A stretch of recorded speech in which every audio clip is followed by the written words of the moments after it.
নওজোয়ান তরুণ যুবকেরা, এবার নবী পাকের প্রেমিকেরা, এ রাসূলের আশিক দিওয়ানারা, গভীরভাবে উপলব্ধি করুন, ভুল আমাকে বুঝবেন না। আল্লাহ নবী জনাবে মুহাম্মদুর রাসূলুল্লাহ সাল্লাল্লাহু আলাইহি ওয়াসাল্লাম ওই কাফেরদেরকে ইনশাআল্লাহ বলতে ভুলে গেলেন। ভুলে যাওয়ার কারণে ওই কাফেররা পরের দিন যখনই চলে আসে প্রশ্ন নেওয়ার জন্য, ওই প্রশ্নের উত্তর নেওয়ার জন্য, কিন্তু আমার রাসূলুল্লাহ ওই প্রশ্নের উত্তর দিতে পারে না। এরাও জওয়ান তরুণ যুবকেরা, গভীরভাবে উপলব্ধি করুন, ভুল আমাকে বুঝবেন না।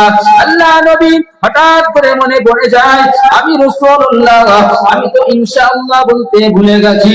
বর্ণনার কিতাবের ভিতরে এসেছে 15 দিন কিংবা 40 দিন পরে রাসূলের যখনই কথাটা মাথায় চলে আসলো, রাসূল আমার আল্লাহ পাকের দরবারে হাত দুখানা তুলে বললেন, ও রব্বুল আলামিন, আল্লাহ পাক, আমি তোমার হাবিব বন্ধু নবী, আমি বড় ভুল করে ফেলেছি, অন্যায় করে ফেলেছি।